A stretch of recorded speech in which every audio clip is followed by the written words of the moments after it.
அதிகாரம் 6வது வசனம். 2 தீமோத்தேயு 1:6. எடுத்தவர் ஒருவர் வாசிங்க. 2 தீமோத்தேயு 1:6.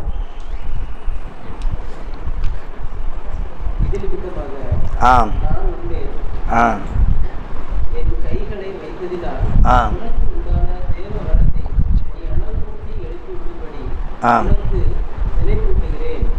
ஆ ஸ்தோத்திர ஆண்டவரே, இந்த வார்த்தைகளில் ஒப்பு கொடுக்குறோம். அப்பாவுடைய கிருபை இரக்கங்கள் வெளிப்படட்டும். நீங்கள் எங்களோட பேசுங்க ஏசப்பா. இந்த இரவு வேளையில் கூட ஆவியானவருடைய வார்த்தை எங்கள் மத்தியில் துணிக்கப்படும்படியாய் ஜெபிக்கிறோம். கர்த்தருடைய மகிமையான வார்த்தை எங்களை நிரப்பட்டும்.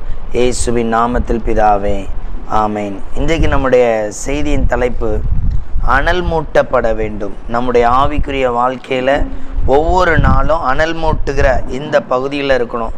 நம்ம வேலை செய்கிறதா இருக்கட்டும், நம்மளுடைய எல்லா சூழ்நிலையும் ஒவ்வொரு நேரமும் அதை என்ன பண்ணுறோம், புதிதாக்குறோம். அதாவது நம்ம ட்ரெஸ்ஸை ஒரு தடவை போட்டால் கூட மறுபடியும் அதை நல்லா துவைச்சி மறுபடியும் என்ன பண்ணுறோம், அதில் இருக்கிற எல்லா, அதாவது நம்ம உடுக்க முடியாத எல்லா சூழ்நிலையும் என்ன பண்ணுறோம், மாற்றுறோம். இதே போல் தான் நம்முடைய ஆவிக்குரிய வாழ்க்கையை அனல் மூட்டும் பொழுது என்னென்ன உண்டாகும். அனல் மூட்டும் பொழுது ஒருவனிடத்தில் இருக்கிற மந்தமான சூழ்நிலைகள் மாறும். அனல் மூட்டும் பொழுது ஒரு மனிதன்கிட்ட இருக்கிற நிர்விசாரம் மாறிடும். அனல் மூட்டப்படும் பொழுது ஒரு மனிதன்கிட்ட இருக்கிற அந்த உலக காரியங்கள், இல்லை ஒரு மனிதன் உலகம் சார்ந்த லைஃபுக்குள்ளே விழுந்துட்டான்னா அவன் எழுந்து மீண்டும் தெய்வ சித்தத்துக்குள்ளே வருவதற்கு அது ஏதுவாக இருக்கும். அப்போ அனல் மூட்டுற பகுதியை நம்ம செய்கிறோமா? இப்போ பார்த்தீங்க அப்படின்னா உலக வாழ்க்கையில் நிறைய மாற்றங்களை எதிர்பார்க்குற நம்ம ஸ்பிரிச்சுவல் வாழ்க்கையில் உண்டாகிற மாற்றங்களுக்கு கடைபிடிக்கிறது இல்லை. அனல் மூட்டுற பகுதி அப்படின்னால என்னென்னா தேவ வரத்தை அனல் மூட்டணுமா. தேவ வரத்தை, அதாவது தேவன் நமக்கு கொடுத்த வரங்களை அனல் மூட்டணும். வரங்கள் அனல் மூட்டணும் அப்படின்னா ஒருவேளை தொடர்ந்து ஜெபித்துட்டு இருக்கிறது மட்டும் அனல் மூட்டுறதுக்கு பொருந்துமா அப்படின்னா அப்படி அல்ல. தேவன் உங்களை பயன்படுத்துகிற பாதையில் புதிய புதிய கற்றுக்கொள்ளுதல், கற்றுக் கொடுத்தல், இதெல்லாம் நம்மக்கிட்ட உருவாகுதா, இதெல்லாம் கவனிச்சுக்கிட்டே போகணும். ஒருவேளை நம்ம பிரயாணம் இன்னும் வளர்ச்சி அடையலை, இன்னும் மாற்றம் அடையலைன்னா அனல் மூட்டலை அப்படியே இருக்கிறோன்னு அர்த்தம். அனல் மூட்டப்பட்டால் மட்டுமே தான் அந்த வளர்ச்சியை நம்ம பார்க்க முடியும், ஆவிக்குரிய வளர்ச்சி. பைபிளில் நிறைய பேர் இருக்கிறாங்க, அனல் மூட்டி அவர்களுடைய பாதைகள் எவ்வளவு அழகாக நடந்தது அப்படின்னு. பைபிளில் பார்த்தீங்கன்னா 40 நாள் ஜனங்களை யாரால் நடத்த முடியாதுன்னா ஆரோனால் நடத்த முடியாது. 40 நாள் மோசே அந்த ஜனங்களை 40 வருஷம் நடத்திட்டு வந்திருப்பார். இவரை விட்டுட்டு மலைக்கு எத்தனை நாள் தான் போயிருப்பார்? 40 நாள் தான். அதுக்குள்ள ஜனங்கள் என்ன பண்ணிடுவாங்க, பாவம் பண்ண ஆரம்பிச்சிருவாங்க, தாறுமாற வாழ ஆரம்பிச்சிருவாங்க. கர்த்தருக்கே அழிக்கணுங்கிற அளவுக்கு கோவம் வந்துடும். தேவன் அன்பானவர், இறக்கும், அவருக்கே என்ன வந்துடும் அப்படின்னா இவனை இருக்கிறதோட இவனை காலி பண்ணிட்டா எப்படி இருக்கும், நல்லா இருக்கணும். அப்போ எந்த அளவுக்கு இவங்களுடைய பாவம் கர்த்தருக்கு வெறுப்புண்டாகத்தக்கதாக இருந்திருக்கும்.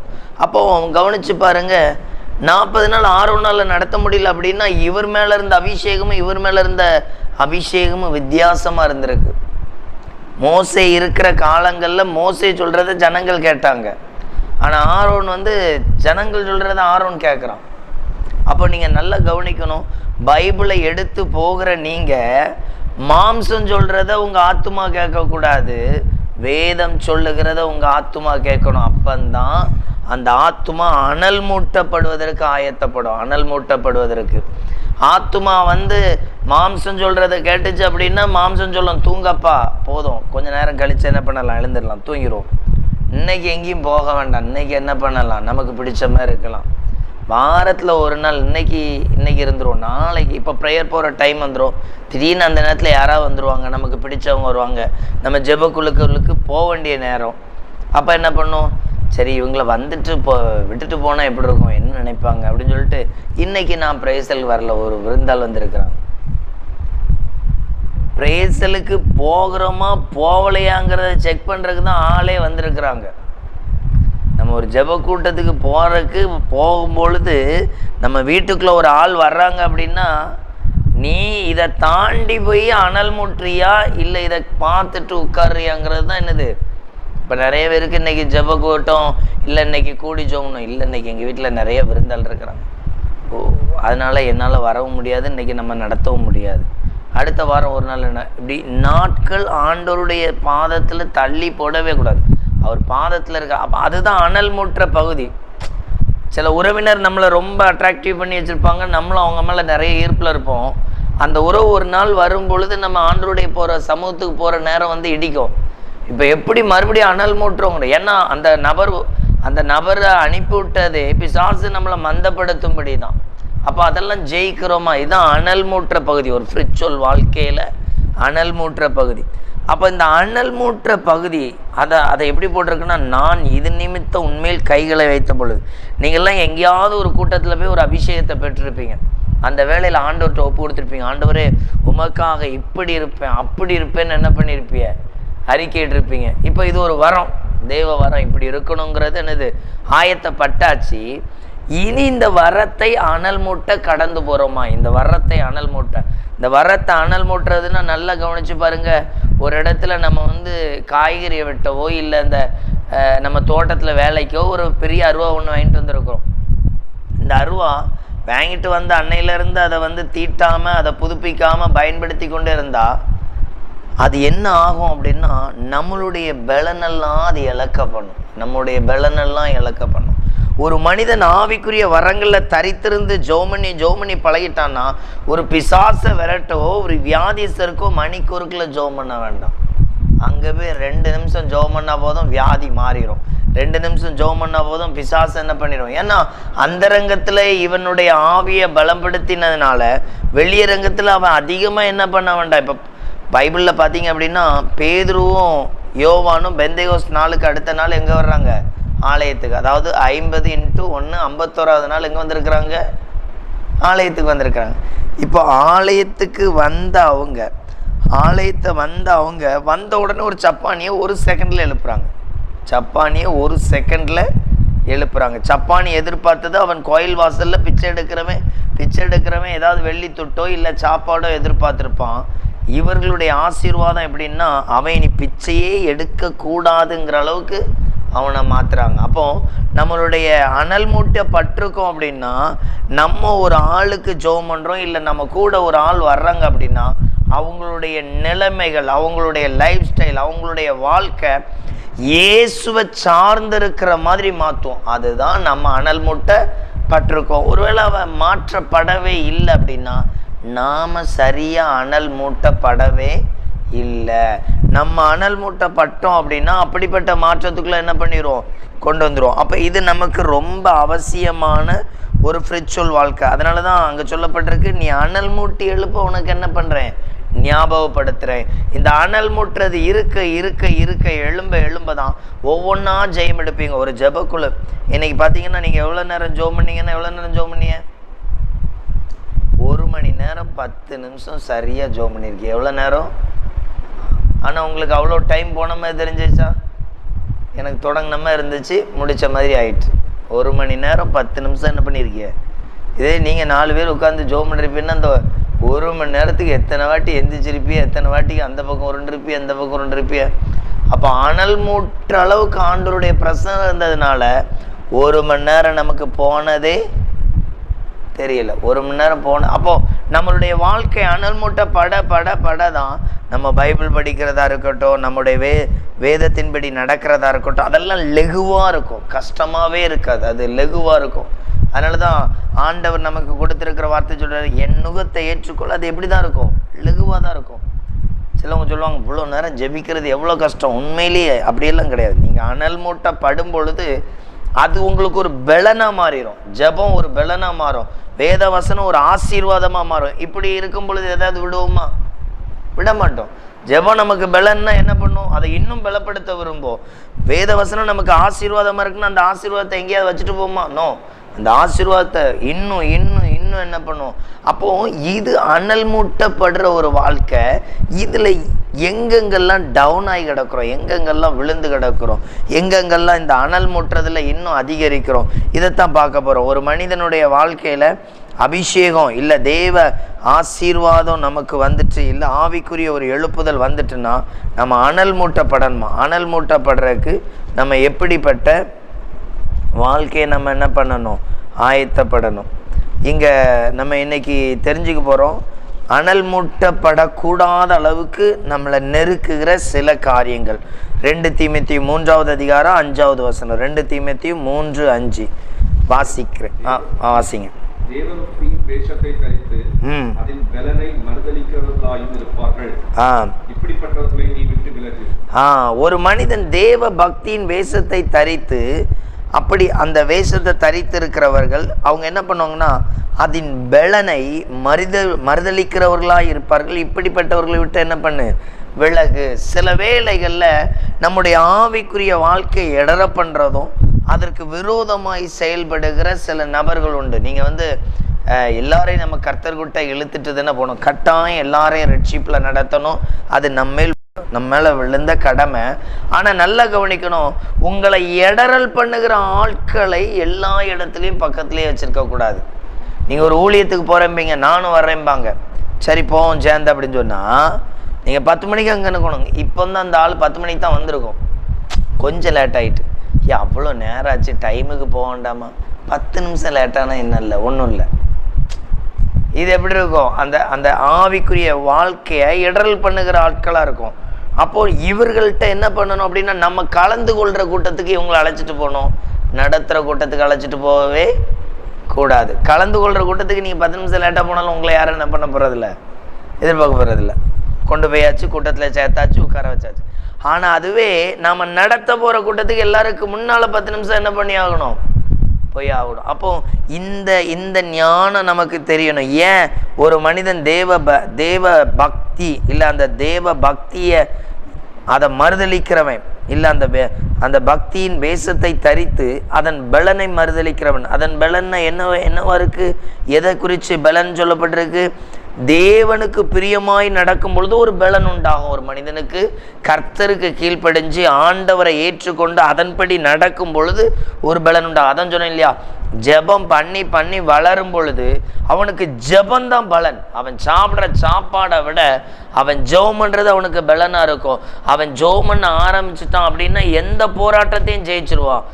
அவன் எந்த சூழ்நிலையும் கண்டு என்ன பண்ண மாட்டான், பயப்பட மாட்டான். அப்போ ஜெபம் நமக்கு பலனாக இருக்குதான்னு பார்க்கணும்.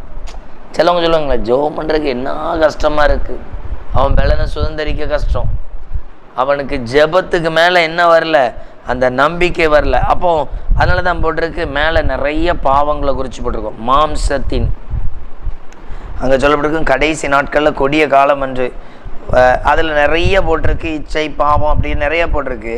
நம்மளை கவனிக்கணும், இதில் சில காரியங்கள் நம்மகிட்ட இருக்காது, ஆனாலும் நம்மளை விழத்தள்ளுகிற கிரியைகள். அதனால தான் போட்டிருக்கு அந்த தேவ பக்தி. நீங்கள் உங்களுக்குள்ளே இருக்கிற அந்த பக்தியை இழக்கத்தக்கதான சில நபர்கள் இருப்பாங்க. அவங்கள்ட்ட ரொம்ப என்ன பண்ணணும், எச்சரிக்கையாக இருக்கிற பழக்க வழக்கங்கள் இருக்கணும். இப்போ இயேசு ஊழியம் செய்கிற நாட்களில் கூட யார் இருந்தா அப்படின்னா, நீங்கள் நல்லா பார்த்தீங்கன்னா இவர் இருந்தார், அவர் பேர் என்ன, யூதாஸ் இருந்தார். ஆனால் யூதாஸ் எவ்வளோதான் இருந்தாலும் கர்த்தருடைய அந்த பிரசன்னத்தை தடை பண்ணவே முடியல. காரணம் என்னன்னா, தேவன் தனக்குன்னு ஒரு ரூல் வச்சு நடந்துக்கிட்டே இருந்தார். பிதாவினுடைய சித்தத்தை தாண்டி போகவே இல்லை. அப்போ அனல் மூட்டுக்கு நமக்கு இடராக இருக்கிற காரியத்தை எடுத்து போடணும். இடராக இருக்கிற சில காரியங்களை நம்ம இன்னைக்கு பார்க்க போகிறோம். கர்த்தருக்குள்ளே பின்பற்ற நம்ம எந்த இடத்துலையும் என்ன பண்ணக்கூடாது, இடரல் கொண்டு வரவே கூடாது. இந்த இடத்துல சொல்லப்பட்டிருக்கு 1 தீமோத்தேயு 6வது அதிகாரம் 7வது வசனம்.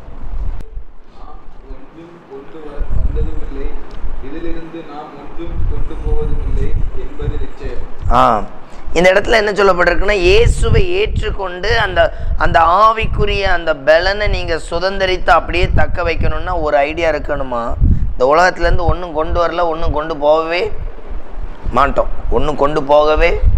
மாட்டோம். அப்போது உங்கள் எண்ணம் இந்த உலகத்தில் இருக்கிற ஒன்றத்துக்கு மேலே என்ன பண்ணக்கூடாது, விழுந்து கிடக்கவே கூடாது. இப்படி விழுந்து கிடந்துட்டீங்கன்னா நீங்கள் அனல் மூட்டப்படவே முடியாது. ஒரு காரியம் அதில் போட்டிருக்கு, இந்த உலகத்தில் நீ ஒன்றும் கொண்டு வர போகிறதில்ல, ஒன்றும் கொண்டு போகவும் என்ன பண்ண முடியாது. அப்போது இந்த முடியாத காரியத்துக்கு நீங்கள் ரொம்ப ஆசை வச்சுருந்தா இந்த ஆவிக்குரிய வாழ்க்கையை எழுப்பவே முடியாது. ஏன்னா ஆவிக்குரிய வாழ்க்கையை ஒருத்தன் எழுப்பணும் அப்படின்னா, அதனால தான் யூதாஸ் பார்த்தீங்க அப்படின்னா அந்த பாட்டிலை உடைக்கும் பொழுது அந்த பரிமள தைலத்தோட 300 பணத்துக்கு இதை என்ன பண்ணியிருக்கலாம், வித்திருக்கலாம். அப்போ ஏன் அவனுக்கு மட்டும் அப்படி தோணுச்சு? இயேசுவை பேரம் பேசும் பொழுது அந்த 30 வெள்ளிக்காசை கொண்டு போக முடிஞ்சா, எதுவும் சாப்பிட முடிஞ்சா? ஒன்றுமே முடியல. அப்போ அதற்குண்டான நாட்டம். அதனால தான் அதுக்கு அடுத்த வருஷம் போட்டிருக்கு, உண்ணும் உடுக்கும் அதுவே போதும், இப்படி போதும்னு சொல்லி என்ன பண்ணு, வாழ்ந்து பழகு. போதும்னு சொல்கிறது நம்முடைய தேவைகள் இருக்கணுமா, இன்னும் வேணும்னு சொல்கிறது ஆண்டவரோட உறவுல வேணும். ஜெபம், பரிசுத்தாவியின் பலன், ஆத்துமாக்களை ஆதாயப்படுத்துறது, இந்த லைஃப்பில் தாராளமாக இருக்கணும். இன்னும் இன்னும் இன்னும் என்னென்ன பண்ணுங்க, நடத்துங்க அப்படியே போகணும். ஆனால் நம்மளுடைய உலக ஆசீர்வாதத்துக்குள்ளே நம்ம ஓடிக்கிட்டே இருந்தோம் அப்படின்னா அவனால் கிறிஸ்துவின் ஆசீர்வாதத்துக்குள்ளே என்ன பண்ண முடியாது. அதனால தான் வசனம் சொல்லுது, 2 எஜமானுக்கு ஒருத்தன் என்ன பண்ண முடியாது, ஊழியம் செய்ய முடியாது. சில சொல்லுவாங்க, நாங்கள் இதே என்னதான் தேடினாலும் கர்த்தருக்குள்ளேயும் கரெக்டாக இருந்துவிடுவோம். இருக்கவே நமக்கு எல்லாம் தேவை தான், வீடு, பணம், காரு, நம்மளுடைய இந்த ஊருக்குள்ள வாழ்கிற கீழ்நிலையும் தேவை. பட் ஆனால் அதுக்கு மேலே நாட்டம் இருக்கவே கூடாது. அவனால் கர்த்தருக்குன்னு என்ன பண்ண முடியாது, பிரகாசிக்க முடியாது. ஏன்னா இப்போ நல்லா கவனித்து பாருங்கள், சில பிள்ளைகள் ஏதோ ஒரு காரியத்துக்குள்ளே அடிமையாக இருக்கும். அந்த பிள்ளைகள் பாருங்கள் அப்பா அம்மாவே கண்டுக்காது. அந்த பிள்ளைகள் யாரை கண்டுக்காது, ஏதோ ஒரு காரியத்துக்குள்ளே அடிமையாக இருக்கும், அதை அப்பா அம்மாவே கண்டுக்காது. சில வேளையில் பெற்றோர் அழுவாங்க, என் பையன் நான் சொல்கிறத கேட்கவே மாட்டேங்கிறான். ஒரு உலகத்தில் இருக்கிற ஒரு இதை கரைச்சி அப்பா அம்மாவே மதிக்கலைன்னா எப்படி இயேசுவை பின்பற்றிட முடியும்? அப்போ உங்களுடைய அனல் மூற்ற அந்த லைஃப்பில் முதல்ல நீங்கள் பார்க்க வேண்டிய காரியம், சில நபர்களை நீங்கள் கரெக்டாக கையாளணும். சில நபர்களை சரியாக கையாளலைன்னா, அதனால தான் மோசே ஆரோனுடைய அந்த வீழ்ச்சிக்கு காரணம், அந்த ஜனங்கள் சொல்லும் பொழுது அவன் அப்படியே கீழ்ப்படுறான். அவருக்கு என்ன ஆச்சோ தெரியல, மோசே இன்னும் வரல, எங்களுக்கு உண்டு பண்ணின ஒரு தெய்வத்துக்கு என்ன பண்ணு, ரெடி பண்ணு. அவன் சொல்லி பார்த்தான், வருவார். ஓகே சரி, என்ன பண்ணுங்க, அவ்வளோ பேர் காதல் களத்தில் இருக்கிறதெல்லாம் என்ன பண்ணுங்க தாங்க. இப்போ பார்த்தீங்க அப்படின்னா அவனால் 40 நாள் நடத்த முடியல. மோசே என்ன பண்ணுறாரு, ஜனங்களுக்காக மன்றாடுறாரு, ஜனங்களுக்காக. அப்போ மோசையுடைய அனல் மூட்டப்படுதல் எப்படி இருக்குன்னா, அவருக்கு நல்ல மன்றாட தெரியும், நல்ல பக்தி வைராக்கியமாக ஜெபம் பண்ண தெரியும், ஒரு யுத்தத்துக்கு ஏத்தாப்புல ஜெபம் பண்ண தெரியும், அற்புதம் அடையாளம் நடக்கத்தக்கதாக ஜெபம் பண்ண தெரியும். சகல ஜெபங்கள்லையும் அவர் அனல் மூட்டப்பட்டவர். மோசையுடைய விசுவாசமும் பலம் வாய்ந்ததாக இருக்கும். நீங்கள் யாத்திராகமம் 14வது அதிகாரத்தை பார்த்தீங்க அப்படின்னா, ஜனங்கள் சொல்கிறாங்க, இப்போ நம்ம சாக போகிறோம், இந்த கடற்கரையில் வேற வழியே இல்லை, ஏன்னா அந்த பக்கம் கடல், அவன் சூழ்ந்து வந்துட்டான், நம்மளை என்ன பண்ண போகிறான். அப்போ அவர் சொல்லுவார், கர்த்தர் உங்களுக்காக யுத்தம் பண்ணுவார், நீங்கள் என்ன பண்ணுவீங்க, சும்மா இருப்பீர்கள். 1, இன்று கண்ட எகிப்தினை இனி நீ காண்பதே. அந்த அந்த அந்த யுத்தம், அந்த வார்த்தை, அதெல்லாம் பார்த்தீங்கன்னா அவ்வளோ நேர்த்தியாக நடக்கும். காரணம் என்னென்னா, அந்த மோசையுடைய அபிஷேகம், மோசையுடைய பலன், மோசையுடைய அனல் மூட்டப்படுதல், எல்லா சூழ்நிலையும் கடந்து போகிறக்கு. இன்றைக்கி நமக்கு மோசைகிட்ட அதில் சண்டை போட்டு முறுமுறுத்தது ஏதோ 5 பேர் 10 பேர் இல்லை, லட்சக்கணக்கான பேர். அவனை பகைச்சிக்கிட்டது எத்தனை பேர், லட்சக்கணக்கான பேர். உங்களுக்கு கூட இருக்கிற 2 பேர் நீ என்ன ஜெபம் பண்ணுறா அப்படின்னு கேட்ட உடனே என்ன பண்ணிடும், உள்ளதெல்லாம் பீஸ் போயிடும். இப்போ நீங்கள் பைபிள் படிச்சுட்டு இருக்கீங்க, ஐயோ பைபிள் படிச்சுட்டு இருக்கிறான், ஆனால் அதுக்கேற்றாப்புல ஒரு நடக்கலைன்னா பைபிளை மூடிட்டு என்ன பண்ணிடும், போயிடும். அப்போ என்ன உண்டாகல, அனல் மூட்டப்பட என்ன பண்ணலை, உண்டாகப்படவே இல்லை. அப்போ அனல் மூற்ற அந்த தன்மைக்கு எப்போது என்ன பண்ணணும், கடந்து வர, அதற்கு ஆயத்தப்பட ரொம்ப அதனால தான் மோசையுடைய காலங்களில் பார்த்தீங்கன்னா அவ்வளோ நேர்த்தியாக அவருடைய ஒவ்வொரு நாளை பார்த்தீங்கன்னா ஒவ்வொரு விதமாக இருக்கும். அவர் வனாந்திரத்தில் பயிற்சி எடுப்பார், ஆண்டவர் சொல்லுவார் கோலை போடு சர்ப்பமாகும், அதே அந்த பயிற்சியை அப்படியே நிறுத்தி இருக்க மாட்டார். அவருடைய செயலை பார்த்தீங்கன்னா அங்கே 2 அடையாளம் தான். ஒன்று என்னது, முதல்ல முச்செடியில் எரியும், அதே டிசைன் அடுத்தது அவருடைய சரீரத்தில் கொண்டு வருவார், வச்சிருக்கிற கோலில் கொண்டு வருவார். இவ்வளோதான் அவருக்குள்ளே நடந்த அங்கே ட்ரைனிங். ஆனால் அங்கே போய் என்னெல்லாம் ட்ரைனிங் நடக்கும் தெரியுமா, தைரியமாக போய் பேசுவார். இவருடைய கோலை போடுவார், அவனும் கோல் போடுவார், எல்லாம் சர்ப்பமாக மாறும், இது அவ்வளோத்தையும் விழுங்கி போட்டுரும். அடுத்தாப்புல இவர் கோல் எடுத்து தண்ணியில் அடிப்பார், அவ்வளோ ரத்தம் மாறும். அதாவது அந்த ஃப்ரிச்சுவல் வரங்களை ஒவ்வொரு நேரமும் என்ன பண்ணிட்டு இருக்கிறாரு, புதுப்பிச்சுட்டே இருக்கிறார். அடுத்தடுத்த அற்புதங்கள் அற்புதங்கள் அற்புதங்கள் போயிட்டே இருக்கு. அதில் பார்த்தீங்க அப்படின்னா அவர் அந்த பட்டணத்துக்குள்ளே செஞ்ச அற்புதங்கள் எகிப்தை மட்டும் கலங்க பண்ணலை, எத்தனையோ தேசத்தை, எரிகோங்கிற அந்த பட்டணத்தை கூட என்ன பண்ணுது, நடுங்க பண்ணுது. அந்த அளவுக்கு மோசையுடைய அந்த ஆவிக்குரிய வளர்ச்சி என்ன பண்ணுது, பயங்கரமாக இருக்குது. இதெல்லாம் தாண்டி மோசை வந்த இடத்துலையே சில இடங்கள்லாம் பார்த்தீங்கன்னா அவ்வளோ பயங்கரமாக இருக்கும். அவர் வந்த இடங்களில் அந்த காடை வரவழைத்தது, அவங்களுக்கு சாப்பாடு கொடுத்தது, அவங்களுடைய யுத்தம், அப்படி அந்த ஒவ்வொரு செயலும் பார்த்தீங்கன்னா அவ்வளோ ஜனங்களையும் நடத்தக்கூடிய ஒரு பெரிய லீடர்ஷிப். அப்போ நம்மளை கவனித்து பார்க்கணும், நம்ம ஒவ்வொரு நாளும் அனல் மூட்டிக்கிட்டே இருக்கிறோமா, இதை எப்போதும் என்ன பண்ணணும், கடைபிடிக்கணும். அனல் மூட்டும் பொழுது தான் நீங்கள் ஊழிய பாதையில் எல்லாத்துலேயும் வளர்ச்சியடைய என்ன பண்ணுவீங்க, ஆயத்தப்படுவீங்க. மோசே அப்படி அனல் மூட்டினார். இங்கே சொல்லப்பட்டிருக்கு, உங்களுக்கு உண்ணவும் உடுக்கவும் என்ன பண்ணிட்டா போதும். இயேசுவை ஏற்றுக்கொண்டு அனல் மூட்டப்படுறவங்களுக்கு பணம் தேவையாக இருக்கலாம், பண ஆசை தேவைப்படவே கூடாது. ஏன் அப்படின்னா அது உங்கள் ஃப்ரிட்ஜுள்ள உட்கார பண்ணிடும், என்ன பண்ணிடும், உட்கார பண்ணிடும். அப்போ ஃப்ரிட்ஜுள்ள வளர்ச்சி அடையணும் அப்படின்னா நம்ம நல்லா ஜெபிக்கிறவங்க அந்த தேவனை தேடுற எண்ணத்துலேருந்து என்ன பண்ணக்கூடாது, வெளியே வந்துடவே கூடாது. அடுத்தது ஃப்ரிட்ஜுள்ள ஒருத்தனுக்கு எப்படிப்பட்டதை அதிகமாக அவங்கிட்ட இருக்கணும். ஒரு ஃப்ரிட்ஜுவல் மனிதனுக்கு இல்லை அனல் மூட்டை பட்டிருக்கிறோமா அப்படிங்கிறவனுக்கு அது என்ன அடையாளமாக இருக்கணும், எடுத்துக்கொள்ளுங்க. 1 யோவான்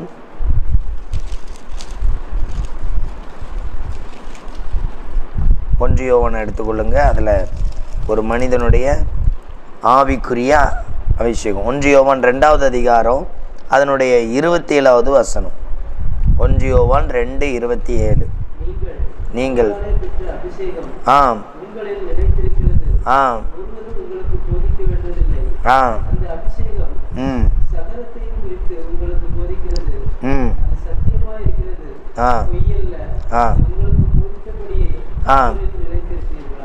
நல்ல கவனிங்க. நீங்கள் பெற்ற அந்த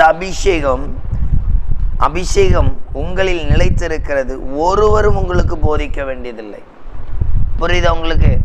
நீங்கள் ஆவியானவர் மூலமாக பெற்ற அபிஷேகம் அது உங்களுக்குள்ள நிலைத்து இருக்கிறதா ஒரு மனிதன். அதனால தான் நல்ல கவனிக்கணும், அபிஷேகத்தை அனல் மூட்டலாம். அபிஷேகம் என்ன பண்ணலாம், அனல் மூட்டலாம். அனல் மூட்டப்படும் பொழுது அபிஷேகத்தினுடைய தன்மைகள் பழுகி பெருகும். ஒரு ஆள் அரை மணி நேரம் ஜெபிக்கிறார், அந்த ஆவிக்குரிய வளர்ச்சி வரும்பொழுது 1 மணி நேரம் மாறும், 2 மணி நேரம் மாறும், 4 பேரோட இணைந்து ஜெபம் பண்ணுற தன்மை வரும், 4 பேரை ஜெபம் பண்ணுற நடத்த வரும், அது 40 பேராக வரும், 100 பேராக மாறும். அப்போ ஒரு மனிதன்கிட்ட இருக்கிற அந்த அபிஷேகம் அது ஒவ்வொரு புதிய கட்டங்களுக்குள்ளே கொண்டு போயிட்டே இருக்கும். அதனால தான் பார்த்தீங்கன்னா முதல்ல அவர் நல்ல ஜெபிக்கிறவராக இருப்பார், ஆண்டவருக்கும் இவருக்கும் நல்ல உறவு இருக்கும். அந்த ஜெபம் அடுத்த கட்டம் பார்த்தீங்கன்னா இன்னும் 4 பேருக்கு ஜெபம் பண்ணும். கடனில் இருக்கிற ஒருத்தருக்கு ஜெபம் பண்ணுவார், வியாதியில் இருக்கிற ஒரு ஜெபம் பண்ணுவார். இது அப்படியே மாறி ஒரு ஊருக்கு ஜெபம் பண்ணும். ஆண்டவரே எங்கள் ஊரை ஆசீர்வதிங்க, எங்கள் ஊரில் நன்மை உண்டாகட்டும், எங்கள் ஊரில் இருக்கிற வாலிபர்களை ரட்சிங்க, இப்படி வரும். இந்த அபிஷேகம் வளரும் பொழுது அடுத்தாப்புல பார்த்தீங்கன்னா பட்டணத்துக்காக ஜெபம் பண்ணுவான், மாநிலத்துக்காக ஜெபம் பண்ணுவான், தேசத்துக்காக ஜெபம் பண்ணுவான். மாற்றம் வந்துக்கிட்டே இருக்கும். அந்த ஜெப வல்லமை மாற்றம். அதனால தான் நீங்கள் பெற்ற அபிஷேகம் இன்னும் அங்கே சொல்லப்பட்டிருக்கு. இந்த அபிஷேகத்தினுடைய இன்னொரு தன்மை எப்படி இருக்குமா அப்படின்னா 28 வாசிங்க.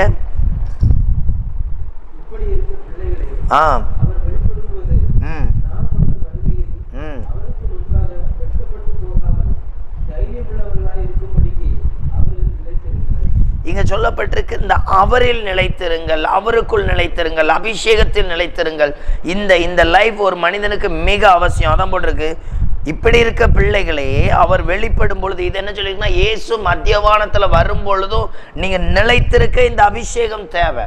நீங்க மத்தியவானத்தில் இயேசு வர்றாருன்னா அன்னைக்கு அந்த ராஜாவை பார்க்கறதுக்கு இந்த அபிஷேகம் தேவை, அந்த ராஜாவோடு கை கோர்க்க இந்த அபிஷேகம் தேவை, நம்ம ஒரு ஆத்துமாக்களை ஆதாயம் பண்ண அபிஷேகம் தேவை, நமக்கு விரோதமா எழும்புகிற யாரோருடைய சூழ்ச்சியை ஜெயிக்க அபிஷேகம் தேவை.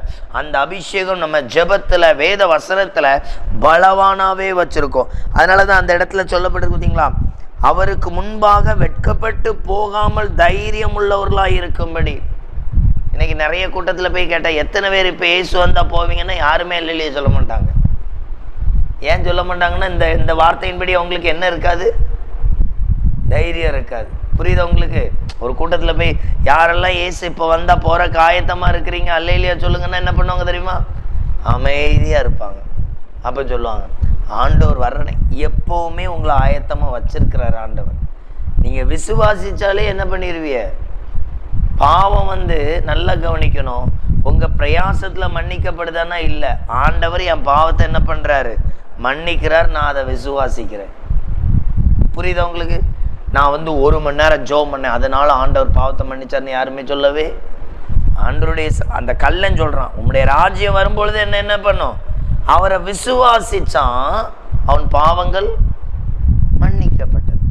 எவருப்பா சொல்ற? நீ விசுவாசம் உள்ளவனாயிரு, உன் மகள் என்ன பண்ணுவா? ரட்சிக்கப்படுவா. அந்த விசுவாசம் இந்த இடத்துல அவருக்கு முன்பாக ஒரு நாள் வருவார். அந்த ராஜாவை பார்க்கும் பொழுது நான் விசுவாசிச்சேன்னா அதில் என்ன பண்ணுவேன்? தைரியம் உள்ளவனா இருப்பானா. அங்கே சொல்லப்பட்டிருக்கு பாருங்க, 2வது அதிகாரம் 20வது வசனத்தை வாசிங்க.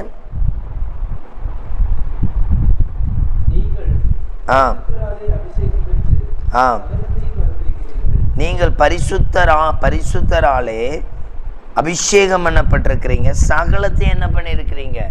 அறிந்திருக்கிறீங்க. இந்த சகலத்தையும் அறிந்திருக்கிறேன் அப்படிங்கிறது எப்போ தெரியுமா? உங்கள் ஜப வாழ்க்கை, உங்கள் அபிஷேகத்தை அனல் மூட்டை தான் என்ன பண்ணும்? நல்லா கவனிங்க. சில ஆள் ஜோம் பண்ணுவாங்க, கூட்டத்துலலாம் ஜோம் பண்ண மாட்டாங்க, தனியாக ஜோம் பண்ணுவாங்க.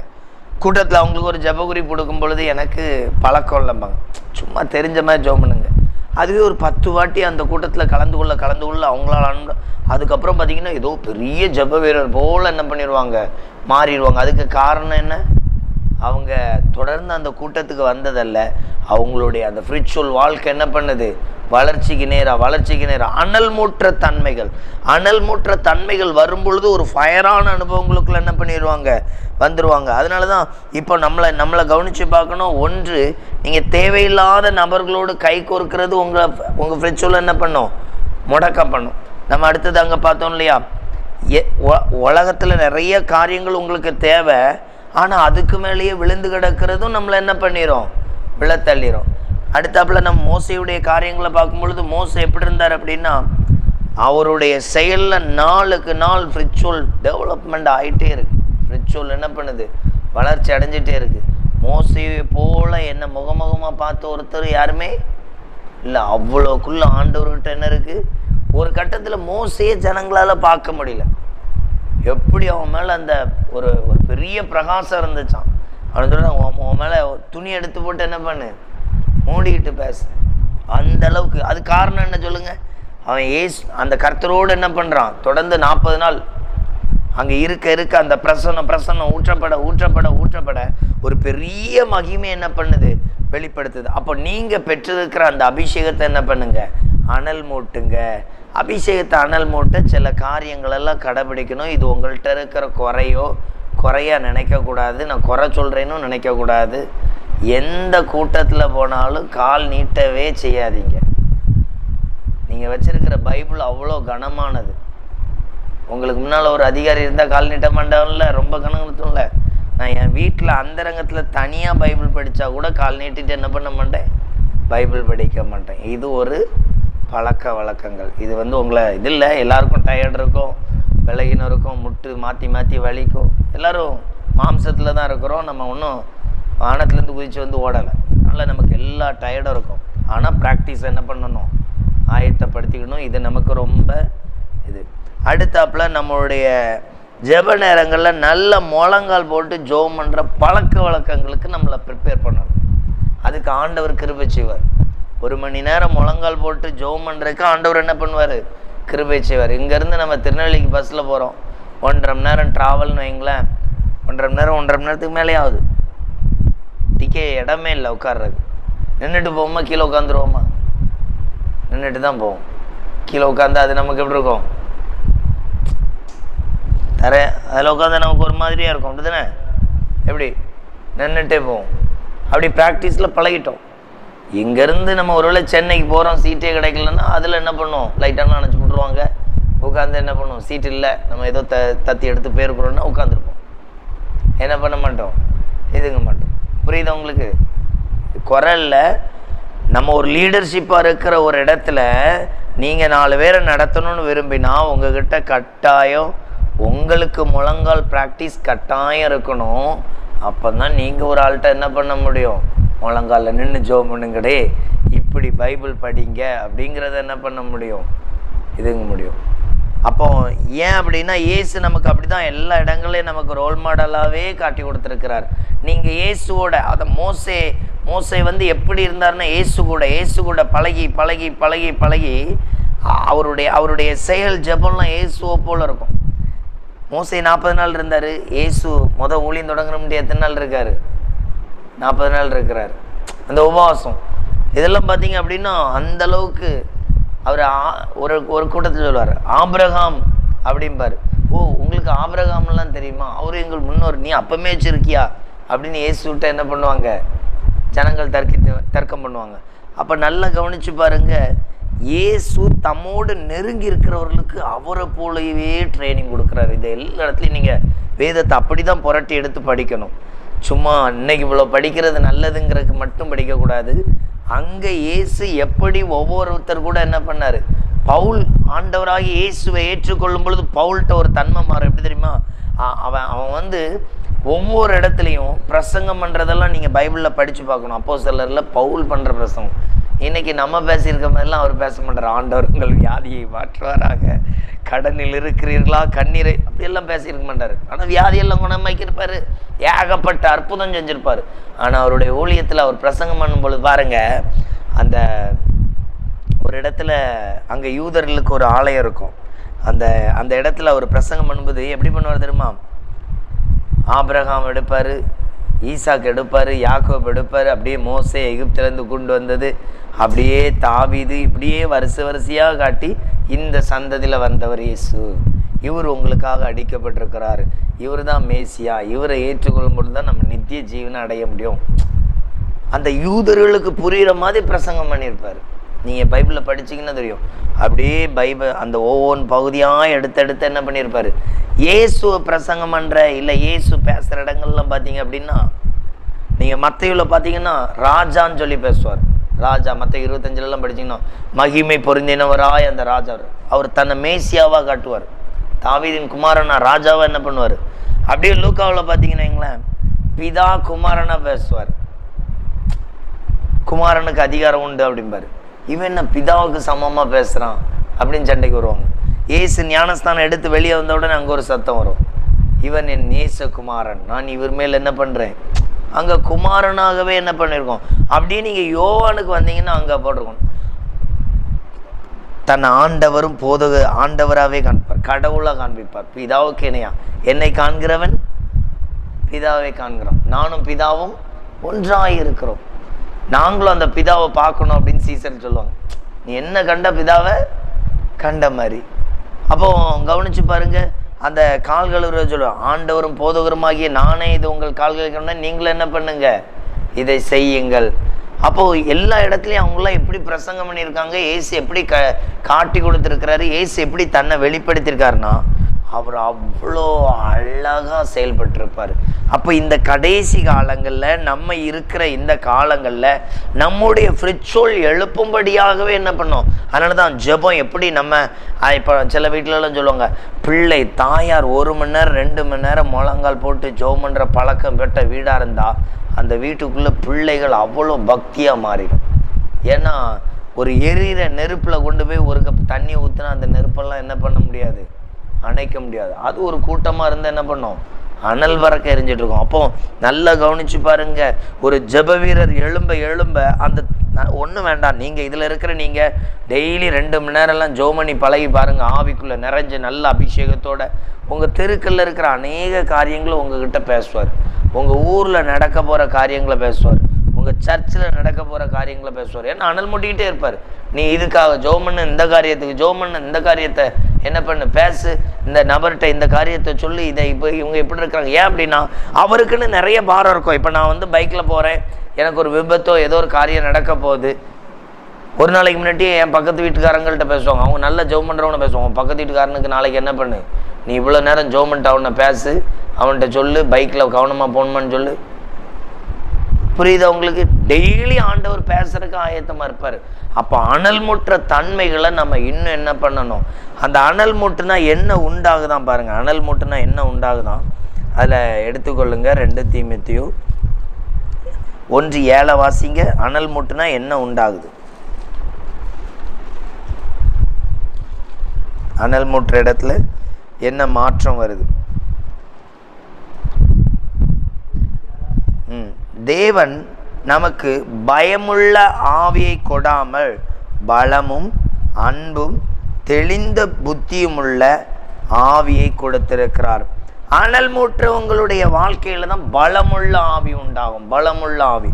அவங்க குழப்பத்துக்கு இடம் இல்லை, தெளிந்த புத்தி இருக்கும். அப்போ இதை நம்ம கவனிக்கணும். மோசே பார்த்தீங்க அப்படின்னா ஒவ்வொரு இடத்துலையும் ஆண்டவர் ஒவ்வொரு பிரச்சனை, ஒவ்வொரு போராட்டம் வரும் பொழுது தேவ சமூகத்தில் போய் ஜெபம் பண்ணுவார். ஆண்டவரே, எனக்கு இதை குறித்து ஆலோசனை தாங்க, இதை குறித்து எனக்கு ஒரு தெளிவை தாங்க, இதை குறித்து எனக்கு ஒரு மாற்றத்தை தாங்க. இப்படி கேட்டு கேட்டு கேட்டு கேட்டு அந்த ஜனங்களை ஆண்டவருடைய அந்த செயலுக்குள்ளே என்ன பண்ணிடுவார்? கொண்டு வந்துடுவார். இப்போ கவனித்து பாருங்க, நீங்கள் பலமுள்ள ஆவின்னு என்னது?